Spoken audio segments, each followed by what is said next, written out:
كثيرا اللهم انفعنا بما علمتنا وعلمنا ما ينفعنا وزدنا علما واهدنا إليك صراطا مستقيما وأصلح لنا شأننا كله ولا تكلنا إلى أنفسنا طرفة عين. ثم أما بعد جماعة صلاة maghrib ثم العشاء. Barakallahu lana wa lakum jami'a. Sekarang kita mengkaji Syarh Sunnah karya Imam Al-Barbahari rahimahullah yang diberi penjelasan oleh Syekh Shalih Al-Fauzan hafizahullah wa ra'ah. Tafadhal ya Ustaz. Bismillahirrahmanirrahim. Alhamdulillah wassalatu wassalamu ala Rasulillah wa ala alihi wa ashabihi wa man wala. Allahumma ighfir lana wa li masyayikhina wa li jami'il hadirina amin. Amin. Qala al-Imam Al-Barbahari rahimahullah ta'ala wal imanu bi anna ma'a kulli qatratin malakun yanzilu minas sama'i hatta yadha'aha haitsu amarahu Allah 'azza wa jalla. Thumma qala asy-syarih waffaqahullah la syakka anna Allah jalla wa 'ala yunzilul matara minas sama'i biqadar. Qala ta'ala wa anzalna minas sama'i ma'an biqadarin fa askannahu fil ardh.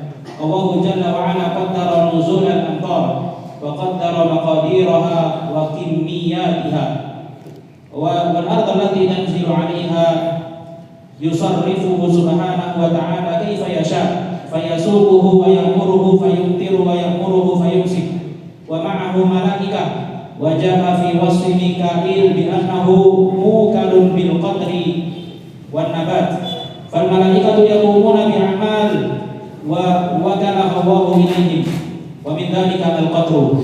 Baik. Kata penulis rahimahullah, kita mengimani bahwa setiap satu tetes hujan itu ada malaikat yang turun dari awan, ya, dari atas, kemudian diletakkan setiap tetesan air hujan itu sesuai dengan perintah Allah Azza wa Jalla. Tidak diragukan lagi bahwa Allah Jalla wa Ala menurunkan hujan dari awan dengan takdirnya, yaitu sudah diketahui dan tercatat dan dikehendaki dan diciptakan. Sebagaimana Allah Azza wa Jalla berfirman, wa anzalna minas sama'i ma'a biqadar. Kami turunkan dari awan, yaitu air hujan, dengan ketentuan dari kami. Maka kami tempatkan dia di tanah. Maka Allah Jalla wa Ala yang Maha Agung lagi Maha Tinggi sudah menentukan turunnya hujan-hujan dan juga di mana dia turun dan juga berapa jumlahnya, berapa liter, berapa galon, berapa yang lebih gede daripada itu, ya, ukurannya airnya itu, air hujan itu diturunkan. Dan begitu pula tanah yang kena air hujan itu semua sudah diatur oleh Allah. Allah Azza wa Jalla mengatur itu air hujan sesuai dengan apa yang Allah kehendaki. Maka Allah kirimkan itu dan Allah perintahkan air hujan itu untuk turun dan diperintah untuk kepada tanah untuk menahannya. Dan juga bersama air hujan itu malaikat yang disifati dia itu adalah Mikail. Dia diperintah oleh Allah untuk ngurusi hujan dan tumbuhnya tanaman di bumi. Begitu pula malaikat yang lainnya yang diperintah oleh Allah berkaitan dengan ini, yaitu air hujan. Allahu Akbar. Jadi ya ikhwani, satu tetes saja air hujan itu di mana dia netes dan jatuh itu sudah diketahui oleh Allah di mana. Allahu Akbar. Apalagi yang lebih daripada itu, yang lebih gede daripada tetesan hujan. Allah Azza wa Jalla mengetahuinya dan mencatatnya di Lauhul Mahfuz dan menghendakinya, ya, dan menciptakannya. Lanjut. Assalamualaikum. Qala Imam Al-Barbahari rahimahullah wal imanu bi anna Rasulullah sallallahu alaihi wasallam hina kallama ahlal qalib yawm badrin ay al-musyrikin kanu yasma'una kalamah. Thumma qala asy-syarih Asy-Syaikh Shalih Al-Fauzan hafizahullah taala ar-Rasul sallallahu alaihi wasallam lahu mu'jizat wal mu'jizatu hiya al-amrul khariqu lil 'adah wa laysa lil insani fiha 'amal innama hiya min khalqillahi jalla wa 'ala. Wa qala ta'ala wa qalu laula unzila 'alaihi ayatun min rabbih qul innamal ayatu 'indallah yaqtarihuna 'ala ar-rasul annahu ya'ti bi ayatin min 'indihi tadullu 'ala risalatihi kama yaqulun wal ayatu 'indallah ar-rasulu ma ya'ti bi ayatin illa min Allah jalla wa 'ala qul innamal ayatu 'indallah fa huwa alladhi yudhiru al-mu'jizati subhanahu wa ta'ala wa yujriha 'ala aidi rusuli litasdiqihim wa min dhalika al-mayyitu law tukallimuhu la yasma'uka wa la yadri madza taqul lakin Rasulullah sallallahu alaihi wasallam kallama qatla badrin min Quraisy alladziina adawhu wa adaw al-muslimina fi Makkah wa takabbaru 'ala al-imani wa 'asaw wa tajabbaru 'ala Rasul sallallahu alaihi wasallam wa akhraju ashabahu wa adawhum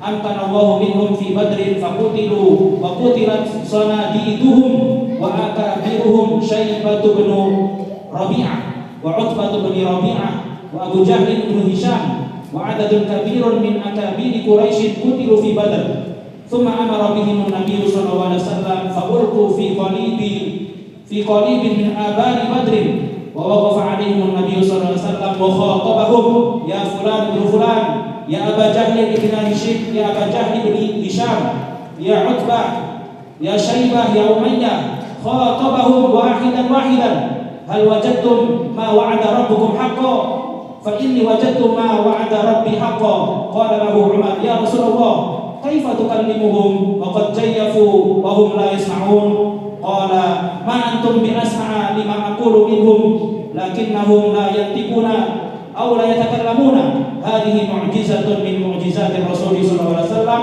ajraha Allahu ala yadi intaha kalamuhu hafizahullah ta'ala. Baik. Berkata Imam Al-Barbahari rahimahullah, beriman kita meyakini bahwa Rasulullah sallallahu alaihi wasallam ketika berbicara dengan sanadidu Quraisy, yaitu tokoh Quraisy yang meninggal terbunuh yang dimasukkan dalam sumur Badr pada waktu perang Badar. Mereka ini adalah tokoh-tokoh musyrikin Quraisy. Bahwa ketika berbicara, Nabi berbicara kepada mereka di atas itu, ya, mereka di bawah, mereka ada di sumur itu, bahwa mereka mendengar ucapan Nabi sallallahu alaihi wasallam. Ini berkaitan dengan mukjizat Nabi kita Muhammad sallallahu alaihi wasallam. Ini salah satunya. Banyak ya kawan mukjizat, ayat ya Nabi kita Muhammad sallallahu alaihi wasallam, sampai ada buku khusus tentang ayat mukjizat Nabi kita Muhammad sallallahu alaihi wasallam karya Imam Al-Baihaqi. Mukjizat itu definisinya adalah al-amrul khariq lil 'adah, yaitu sesuatu perkara yang diciptakan oleh Allah yang itu di luar kebiasaan manusia. Iya, itu diberikan oleh Allah Azza wa Jalla sebagai kemuliaan sekaligus sebagai tasdiq, pembenaran dari Allah terhadap utusan-utusannya. Iya, itu kalau berkaitan dengan Nabi itu namanya mu'jizat. Tapi kalau berkaitan dengan selain Nabi itu namanya karamat. Seperti doa-doa para sahabat yang dikabulkan oleh Allah. Seperti ada sahabat yang berjalan dengan kudanya di atas lautan Bahrain, di Bahrain ketika penaklukan Bahrain, Al-Hadrami, ya. Dan yang lainnya, ada karamat yang Allah Azza wa Jalla berikan kepada wali-walinya, kekasih-kekasihnya yang dicintainya selain Nabi dan Rasul. Itu ya jamaah. Wa qalu laula unzila alaihi ayat min rabbih qul innamal ayat indallah. Orang-orang musyrikin mengatakan sekiranya diturunkan kepada dia ayat-ayat tanda-tanda bahwa dia seorang rasul, ya, yang menurut keinginannya orang-orang kafir Quraisy. Begitu. Banyak keinginannya orang kafir Quraisy itu banyak, ikhwan. Juga sebagaimana orang-orang Bani Israel dahulu, mereka minta aneh-aneh kepada rasul mereka. Maka jawablah wahai Nabi, qul innamal ayat indallah. Sesungguhnya ayat-ayat, yakni mukjizat itu di sisi Allah. Allah yang menciptakan. Ya, tidak bisa kita memaksakan. Harus Allah menurunkan itu. Jadi mereka minta kepada Rasulullah SAW agar mendatangkan ayat mukjizat dari dia, dari Nabi, yang menunjukkan bahwa dia adalah utusan Allah. Ya, maka Allah Azza wa Jalla menyuruh kepada nabinya itu dari Allah. Mukjizat, ayat itu dari Allah Subhanahu wa taala. Ar-Rasul tidak mungkin dia bisa menciptakan itu mukjizat kecuali dari Allah Jalla wa Ala, yang maha agung lagi maha tinggi. Qul innamal ayatu indallah. Allah yang menampakkan itu mukjizatnya Nabi kita Muhammad SAW. Begitu pula terhadap para rasul sebelumnya, untuk membenarkan mereka bahwa mereka itu utusan Allah. Seperti misalnya ya kawan, mukjizatnya Nabi Musa AS, tongkat. Tongkat itu fungsinya awalnya atawakkau 'alaiha wa ahushu biha 'ala ghanam. Yani aku bersandar begini atau aku mengatur kambing-kambingku. Dan disuruh oleh Allah untuk melemparkannya. Ketika dilempar jadi ular. La takhaf, jangan takut wahai Musa, pegang lagi, dipegang jadi tongkat lagi. Kemudian masukkan tanganmu di jaybik. Jayb itu kalau zaman kita kesak ya. Kalau zaman dulu jayb itu adalah ya yang baju bagian dalamnya dimasukkan begini di bawah bajunya, di dalamnya. Maka begitu ditarik begini keluar cahaya, yakni di tangan itu bercahaya. Nah itu manfaatnya apa? Ya, manfaatnya jelas. Kalau malam hari kan jadi terang, ya kan? Itu salah satu manfaatnya, dan itu jelas merupakan ayat mukjizat yang Allah beri kepada Nabi Musa alaihissalam.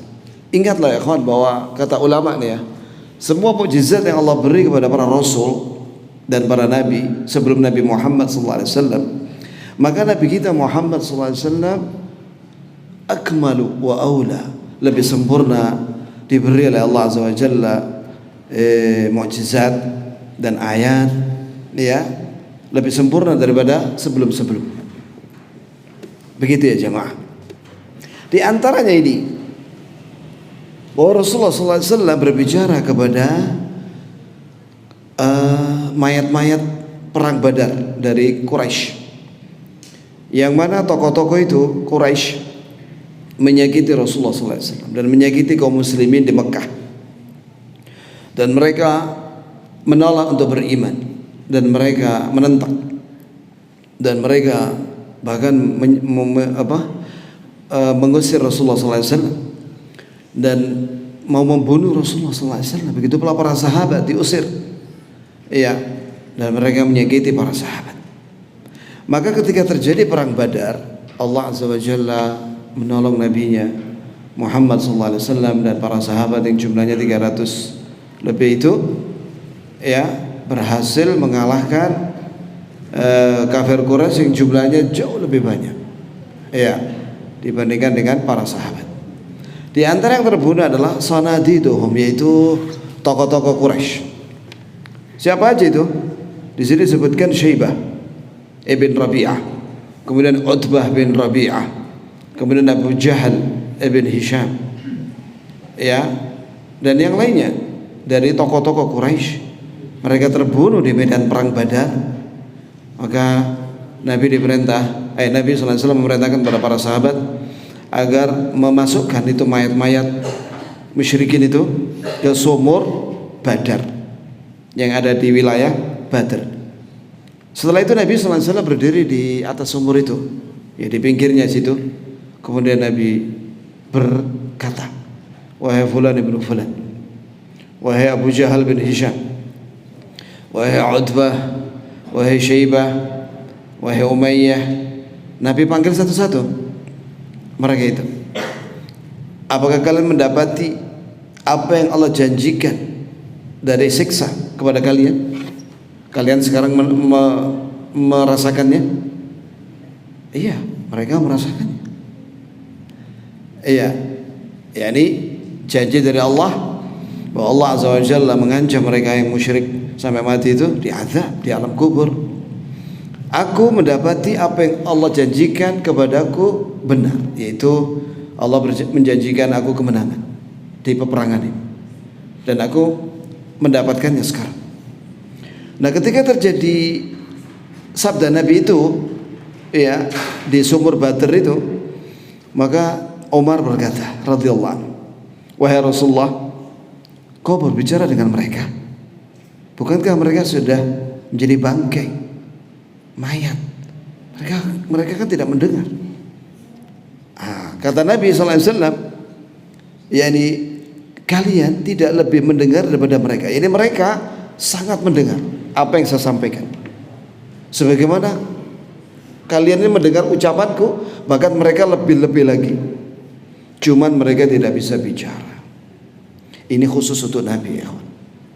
Berbicara dengan mayat, ya, dan yang mayat itu mendengar, itu adalah mukjizat Rasulullah SAW. Ya, adapun selain Nabi, ya, yaitu para sahabat dan tabi'in dan yang lainnya, termasuk kita kaum muslimin, itu tidak ada aturan anjuran untuk berbicara dengan mayat. Perhatikan ini, ya. Karena ada sebagian orang mengambil dalil ini bahwa Nabi berbicara dengan mayat-mayat Badar itu, diambil dalil bahwa mereka juga bisa bicara dengan mayat. Bukan hanya bicara, minta-minta juga bisa, berdoa juga. Ini syirik, ya. Tidak bisa ini dijadikan dalil, ini khusus, ya, untuk Nabi kita Muhammad SAW. Buktinya apa? Tidak pernah apa yang dilakukan Nabi ini tidak pernah dilakukan oleh para sahabat. Abu Bakar, Umar, Uthman, Ali, dan semua sahabat tidak ada yang bicara sama mayat di kuburan. Di Madinah itu ada kuburan Maqbarah Baqi', Gharqad. Di sana itu ada kuburan namanya Baqi', Gharqad. Itu kuburan sudah ada semenjak zaman Nabi, bahkan sebelumnya sudah ada itu kuburan itu. Ya, dan tidak pernah ada riwayat apabila Abu Bakar misalnya menjenguk atau ziarah kubur di situ, ziarah kubur, kemudian berbicara misalnya dengan mayat-mayat kaum muslimin di situ. Tidak ada. Yang Nabi lakukan dan yang para sahabat lakukan ketika ziarah kubur, mendoakan kaum muslimin yang sudah meninggal. Assalamualaikum ahlat diyar dar qaumi mu'minin wa inna insyaallah bikum lahiqun. As'alullah lana wa lakum al-afiyah. Yarhamullahu mustaqdimina minkum wal mustakhirin. Semoga Allah beri keselamatan pada kalian wahai penghuni kuburan dari kaum muslimin dan juga muslimat. Ya, insyaallah dengan kehendak Allah kita akan menyusul kalian. Aku mohon kepada Allah untuk kami dan kalian keselamatan. Semoga Allah merahmati yang duluan mati dan yang mati belakangan. Tidak ada satupun riwayat bahwa Nabi berbicara lagi dengan mereka yang ada di kuburan itu. Wahai Fulan ibnu Fulan, tidak pernah. Cuma ini aja. Begitu pula Abu Bakar As-Siddiq, Umar, ya, dan juga Uthman dan Ali radhiyallahu anhum ajma'in wa anis sahabati ajma'in.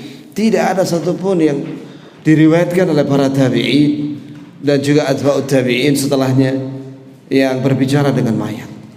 Tidak ada. Ini khusus. Dan benarlah firman Allah Subhanahu wa taala, innaka la tusmi'ul mauta wa ma anta bimusmi'in man fil qubur. Kalian tidak bisa memperdengarkan suara kalian kepada mayat. Innaka la tusmi'ul mauta wa ma anta bimusmi'in man fil qubur. Kalian tidak bisa memperdengarkan suara kalian kepada orang-orang yang ada di alam kubur. Enggak dengar, mereka enggak dengar suara kalian. Allahumma illa kecuali sandal.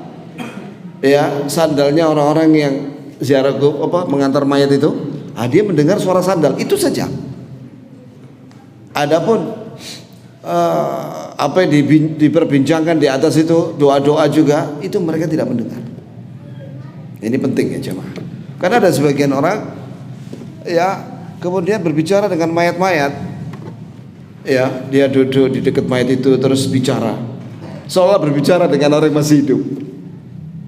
Bahkan ada yang minta-minta sama mayat. Minta-minta sama mayat. Bahkan ada yang bertawassul dengan mayat itu. Minta fulus warna merah-merah. Mia, ya. Warna merah di situ. Ada videonya. Rombongan di situ. Ya kan antum lihat kan? Antum ahli medsos. Nah, kemudian dia bertawassul dengan mayat di situ. Seolah mayat itu mendengar dan menyampaikan doa mereka kepada Allah. Gak dengar mereka. Nah ini ya kawan. Dan perhatikan, kita ziarah kubur itu bukan untuk mengambil manfaat dari mayat, tapi kita memberi manfaat kepada mayat. Yaitu apa? Mendoakan mereka. Bukan kita minta-minta sama mayat. Salah itu. Minta pesugihan sama mayat. Memangnya mayat masih punya fulus, masih punya harta. Entek sudah hartanya dibagi buat ahli waris. Seorang itu kalau sudah meninggal, maka dia sudah tidak memiliki harta. Perhatikan ini, kecuali kain kafan dia pakai itu. Iya kan? Orang kalau mati dimasukkan di liang kubur, itu pakai apa dia? Bawa harta apa dia? Kain kafan. Cuma itu. Adapun rumahnya dan yang lainnya itu milik siapa? Ahli waris. Artinya apa? Kalau rumah itu diberikan kepada ahli waris, berpindah kepemilikan, maka si mayat tidak mendapatkan pahala. Tidak dapat pahala. Karena itu sudah bukan miliknya. Ya, sudah berpindah kepemilikan. Begitu jamaah sekalian. Harta yang bermanfaat buat si mayat itu yang disedekahkan semasa hidupnya, atau yang jariah, atau yang dia berwasiat, dia bilang kepada anak-anaknya. Misalnya dia bilang, Abi punya ratusan miliar, misalnya orang kaya, ya, aku minta dibangunkan masjid 1 miliar. Banyak duitnya, ratusan miliar kan banyak ya kan. Wasiat itu maksimal 30%. Ini 1 miliar ya, Ahmed Didi. Ya, nah, itu tolong bangunkan masjid atas nama Abi dan Umi 1 miliar. Tulis. Sudah. Kemudian anaknya bangun masjid sesuai dengan wasiat itu 1 miliar. Setelah dipotong utang-utang dan juga sudah sudah dipotong utang dan kemudian wasiat itu kemudian dibagi untuk ahli waris. Wasiat tidak boleh lebih dari 30%. Thuluth, ya, sepertiga dari harta warisan. Tidak boleh lebih daripada itu. Bahkan Abu Bakar menyarankan kurang dari sepertiga, yaitu 1/5 atau 1/4 atau 1/5 wasiat. Ya. Bahkan kalau misalnya utangnya banyak dan ahli warisnya miskin, maka ketika bapaknya membicarakan wasiat, ya, itu sebaiknya diberitahu bahwa anak-anak kita butuh uang dan lain sebagainya. Maka sampaikan kepada dia, kita butuh uang dan sebagainya. Kalau misalnya untuk masjidnya sih enggak 1 M, misalnya 400 juta, ya, yang harganya 400 juta, ya sudah bangun masjid harganya 400 juta. Maka itu pahalanya mengalir untuk ayahnya dan ibunya. Ya, begitu ya jamaah. Maka anak-anak itu harus wafa. Wafa itu tidak khianat, yakni melaksanakan wasiat. Selama wasiat itu baik dan tidak mungkar, tidak haram, maka laksanakanlah. Apalagi itu bangun masjid untuk atas nama pahalanya untuk ayahnya dan ibunya. Sehingga selama masjid itu dipakai untuk ibadah dan kajian dan khutbah Jumat, ya. Salat Id juga barangkali salat Id di situ juga karena masjidnya gede, 1 M ada ya kan. Maka itu bisa orang tuanya itu dapat pahala walaupun dia sudah mati. Alhamdulillah. Begitu ya jemaah. Adapun yang harta warisan nggak dapat. Jadi kalau orang minta pesugihan kepada mayat, keliru itu, syirik itu. Memangnya dia masih punya harta? Nggak punya. Saya diberitahu seorang yang mengantar orang yang cari pesugihan di Gunung Kawi, di Pesarian Gunung Kawi. Ya, dia datang ke sana. Saya nggak perlu dari ras apa, dari agamanya apa, pokoknya dia kayaknya non Muslim. Iya. Tapi yang ngantar ini Muslim. Dia nggak ngerti, diajak karena tamu diajak mau kemana ini? Mau ke Gunung Kawi. Ya sudah, kita antar. Sampai sana ke kuburan, kaget dia. Itu ngapain ke sini? Wis menengok ajarin. Sudah. Akhirnya dia masuk. Lama enggak keluar-keluar. Nah, itu kok lama? Kenapa tadi? Oh, katanya dia nunggu itu loh, ada apa yang jatuh gitu dari pintu daun ya. Itu tahu juga itu ya. Saya baru tahu dari orang itu. Oh, mana tahu. Jadi dia mencari pesugihan di Pesarian itu. Tandanya katanya kalau daunnya jatuh di pintu gerbang itu, berarti diterima. Nah, ini kan setan, permainan setan jin itu. Iya, setan itu ya. Sengaja menjatuhkan daun itu, diselentik gini balik di jin itu. Ya, dibohongi sama jin. Ajib banget. Ya, jadi ke kuburan itu bukan untuk mencari kekayaan atau minta harta sama mayat itu, tapi mendoakan mereka butuh doa dari kita. Wallah, sekiranya si mayat itu diizinkan balik ke dunia, wallah mereka akan sholat, mereka akan bersedekah, mereka akan bertasbih tahmid, akan mungkin nasihati sama si orang yang minta-minta itu. Ngapain itu minta sama aku? Tapi sudah tidak ada lagi wahyu setelah itu. Jadi orang yang sudah mati tidak bisa balik ke dunia untuk beribadah kepada Allah Subhanahu wa taala. Jadi itu ya kawan, ini harus kita yakini ya, ini mukjizat. Salah satu mukjizat Nabi kita Muhammad SAW saat itu berbicara dengan Abu Jahal CS di sumur Badr, dan mereka Abu Jahal CS itu mendengar, cuman mereka tidak bisa ngomong. Gitu ya kawan. Alhamdulillah, ini keyakinan berdasarkan hadis yang sahih. Lanjut. Assalamualaikum. Qala al-Imam Al-Barbahari rahimahullah ta'ala wal imanu bi anna ar-rajula idza marida ajarahu wa huwa ala maradi wasyahidu ya'juruhu wa huwa ala syahadatihi.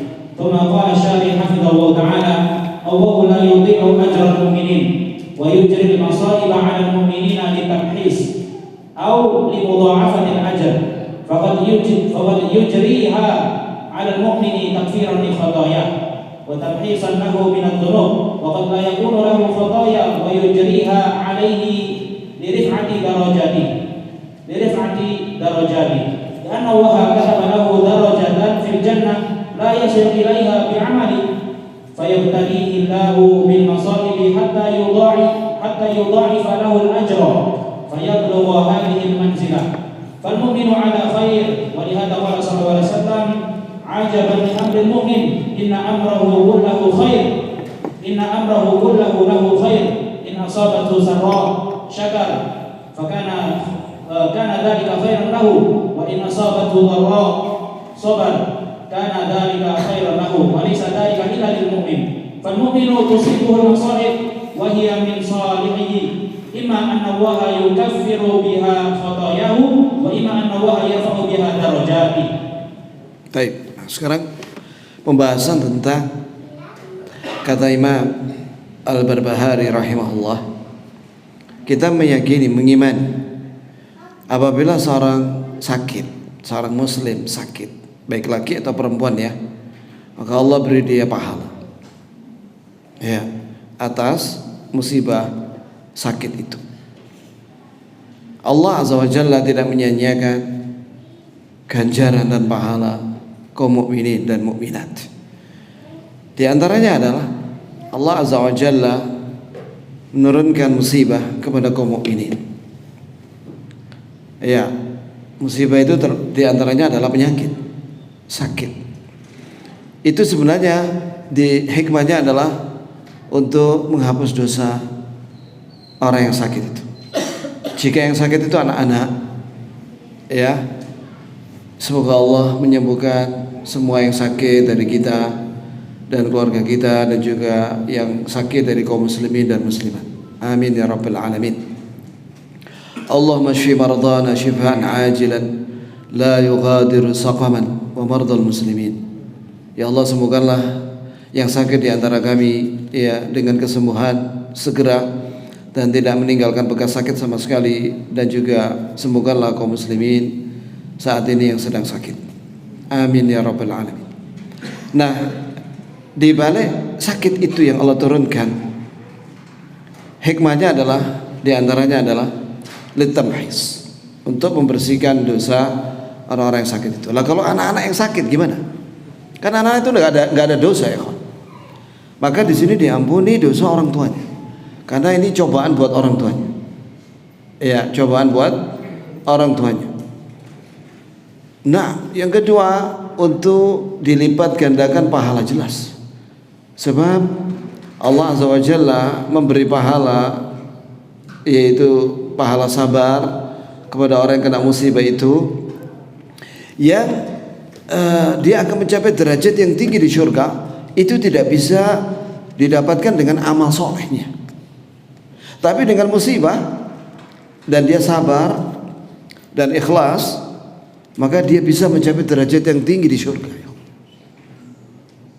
Makanya ada sebuah riwayat bahwa nanti ahlul afiyah di akhirat, orang-orang yang di dunia itu jarang sakit, enak terus, prasmanan terus mangane, ya kan?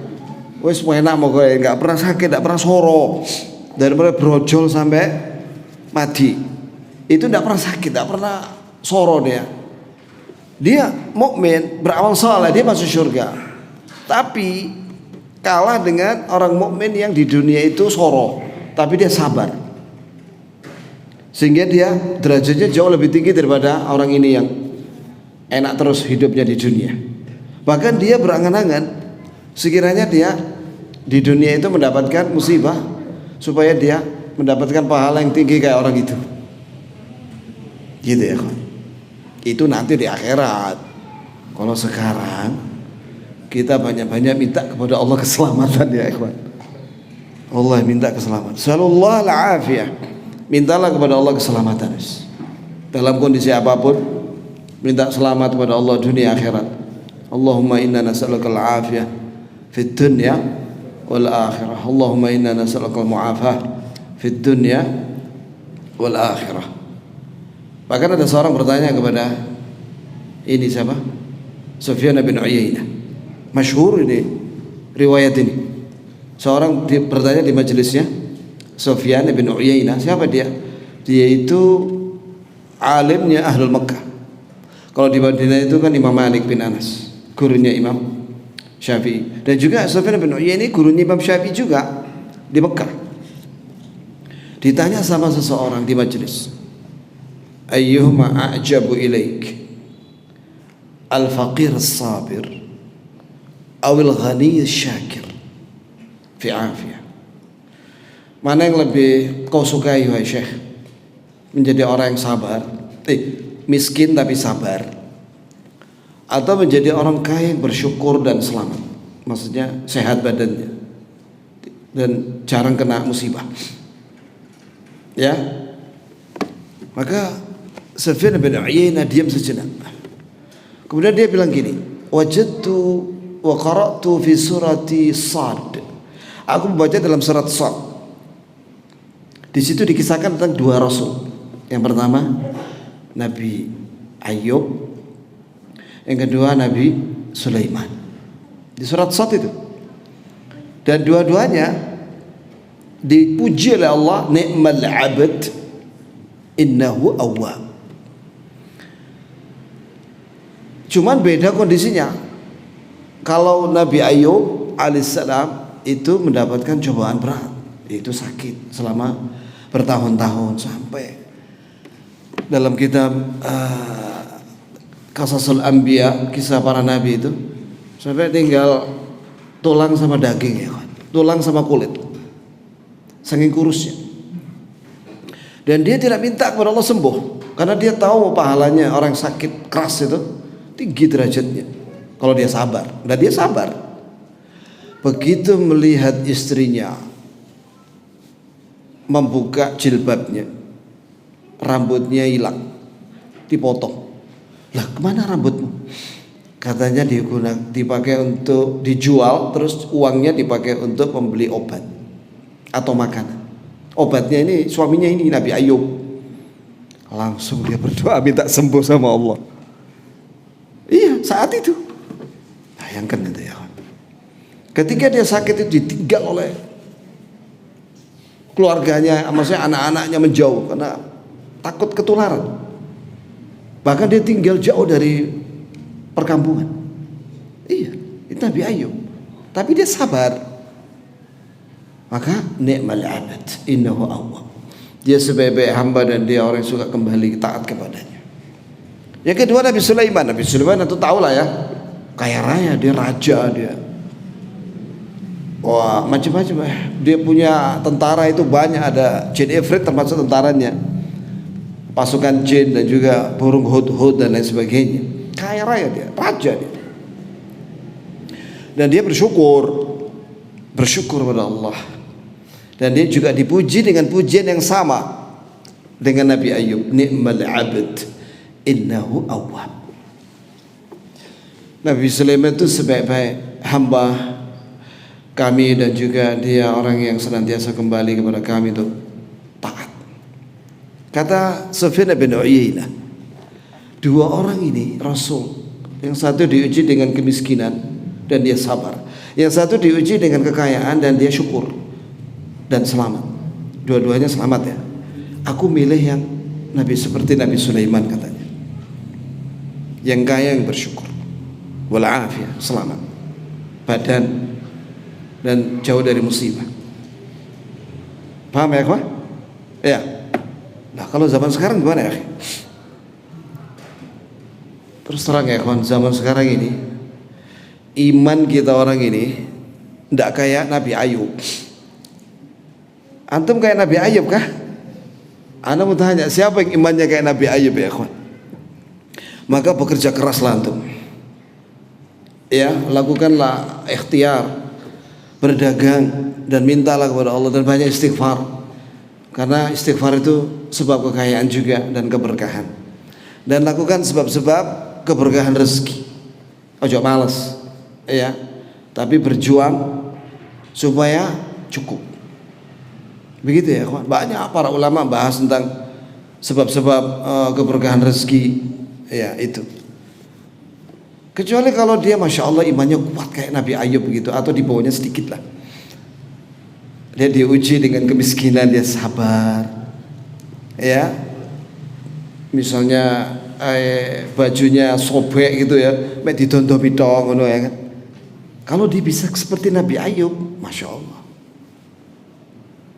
derajatnya tinggi. Innama yuwaffas sabiruna ajrahum bighairi hisab. Tapi lah imannya dhaif, ajak mengatakan ya Rabb beri aku musibah kemiskinan, bahaya itu. Iso-iso didatangi sama pastor tiga Indomie, murtad kok iku. Na'udzubillahi min dzalik. Maka mari kita sungguh-sungguh ya, terutama laki-laki, berjuang. Ya. Kita kembali kepada orang sakit ini, bahwa dengan sakit itu Di samping diampuni dosanya, kalau sudah nggak ada dosanya, maka ditinggikan derajatnya oleh Allah. Yang di surga itu derajat yang tinggi tidak bisa didapatkan dengan amal soleh, tapi dengan sabar dari penyakit. Sabar dan ikhlas ya. Sabar dan ikhlas. Ikhlas yakni mengharapkan ridha Allah dengan sabar itu. Di sini bawakan dalil oleh penulis dari Nabi SAW, ajaban li amril mu'min. Sungguh sangat menakjubkan urusannya orang mukmin. Seluruh urusannya baik, urusannya bagus.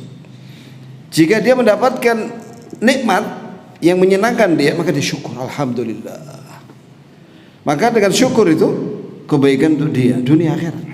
Di dunia akan ditambah lagi nikmat, la in syakartum la azidannakum.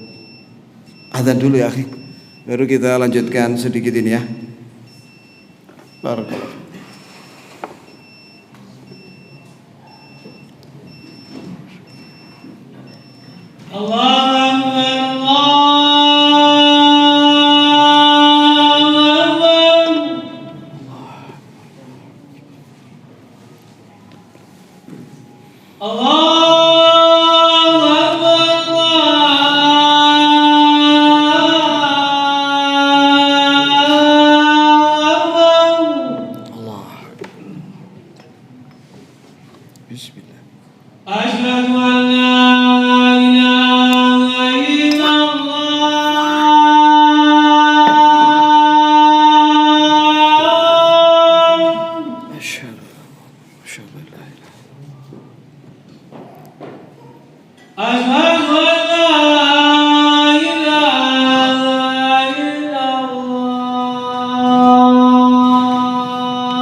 Ajaban li amril mu'min, sungguh sangat menakjubkan urusan orang mukmin. Jika dia mendapati nikmat, maka dia bersyukur, dan itu kebaikan buat dia dunia akhirat.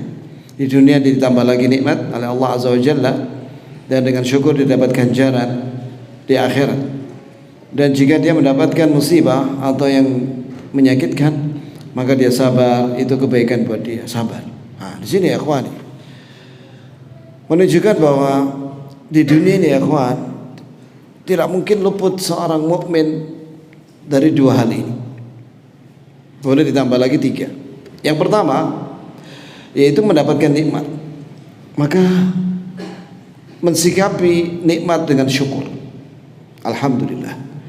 ya, itu diyakini dalam hati. Rukun syukur yang pertama diyakini dalam hati bahwa semua nikmat dari Allah. Yang kedua, rukun syukur yang kedua dengan lisan, yaitu memuji Allah, alhamdulillah.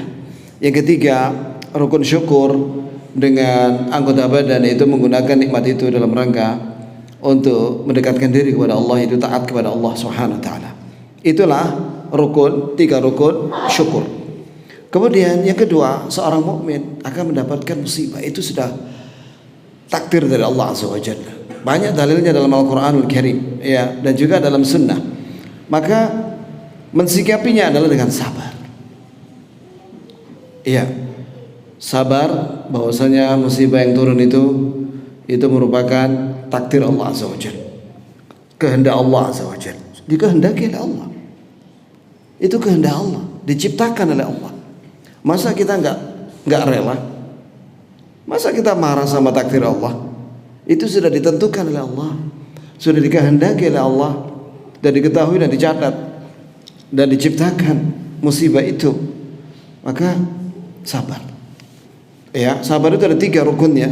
Sabar dengan hati, yaitu tidak marah dengan takdir Allah yang buruk.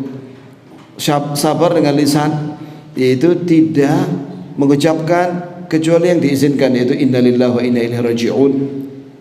Allahumma ajirni fi musibati wa akhlif khairan minha. Sesungguhnya kita ini semua milik Allah dan kita semua akan kembali kepadanya. Ya Allah, berilah aku pahala dengan musibah ini dan gantilah aku yang lebih baik. Ya, ini tidak mengucapkan kecuali yang diridhai oleh Allah. Jangan sampai lisan yang keluar itu marah dengan Allah, jangan. Karena itu kehendak Allah musibah itu. Kemudian yang ketiga, sabar dengan anggota badan, yaitu tidak meratapi musibah itu dan tidak putus asa. Tidak putus asa. Maka kita harus kuat ya kawan. Keyakinan kita dengan takdir Allah itu harus kuat. Dan kita memberi nasihat kepada orang-orang yang hampir putus asa, ya, agar dia, yani kita ingatkan dengan takdir Allah Subhanahu wa Ta'ala atas musibah itu, dan sampaikan bahwa musibah itu manfaatnya banyak. Di antaranya apa? Allah akan ampuni dia. 2, diangkat derajatnya. 3, itu sebagai pengingat dia supaya dia tobat kepada Allah. Mungkin musibah itu akibat dosa-dosa yang dia lakukan. Wa ma asabakum min musibatin fa bima kasabat aydikum wa ya'fu an katsir. Semua musibah yang menimpa kalian itu karena dosa-dosa kalian, sebagian dari dosa kalian, dan Allah memaafkan sebagian besar dari dosa-dosa kalian. Maka Allah mengingatkan kita dengan musibah itu supaya kita tobat, istighfar, minta ampun sama Allah. Ya, dhaharul fasadu fil barri wal bahr bima kasabat aydin nas liyudhiqahum ba'd alladhi 'amilu la'allahum yarji'un. Telah nampak bencana di darat dan di lautan akibat dosa yang dilakukan oleh manusia, agar kami rasakan pada mereka sebagian dari apa yang mereka lakukan dari dosa-dosa, agar mereka kembali, yakni kembali taat kepada Allah, kembali bertobat kepada Allah Subhanahu wa ta'ala. Jangan justru dengan musibah malah tambah maksiat. Oh, jangan. Ya, semakin besar murka Allah. Lakukanlah sabar. Makanya penting wa tawassaw bis sabr, saling berwasiat pada kesabaran. Makanya pentingnya kita jenguk orang sakit. Iya, dan kita sampaikan kepada orang sakit itu nasihat-nasihat yang bermanfaat, juga kepada keluarganya. Itu manfaat ziarah orang sakit.